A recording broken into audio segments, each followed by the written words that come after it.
What's going on, everybody? It's Mr. BCS coming at you again with today's topic. Today's topic is preventing triggers. Knowing your kids is the key to preventing triggers. As a parent, I know my child likes pizza, barbecue, and all that good stuff.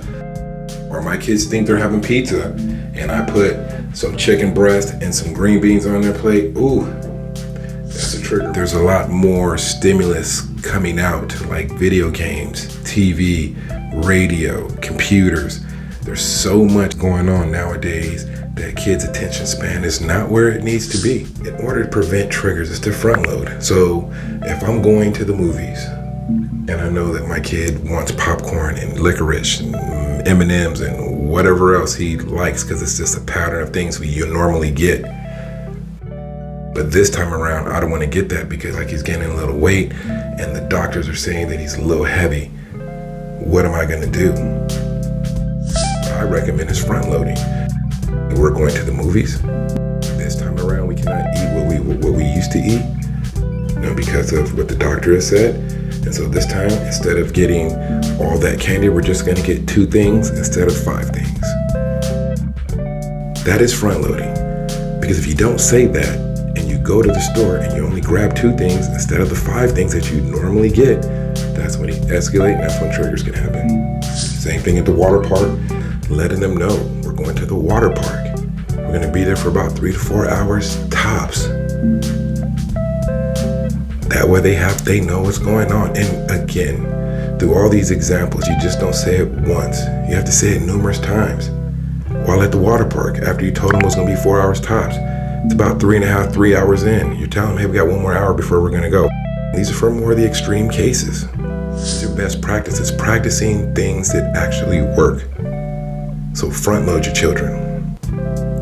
It's very important. And it also prevents triggers.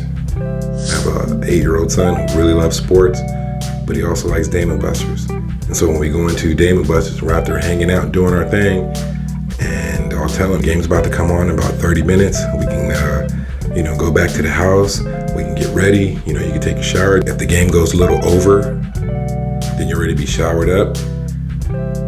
And we can just hang out and watch the game until then. What do you think?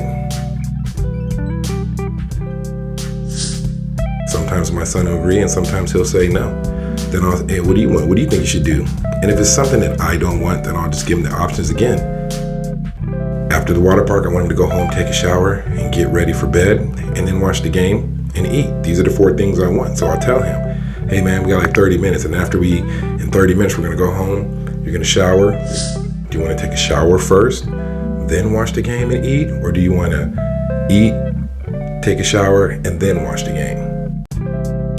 I give them 3 choices, which are all 3 options that I want. It doesn't matter what order they come in, but they all have to get done. And we'll dive a little bit more into choice in the coming videos, because I think that's a really good option and a really good technique for a lot of parents.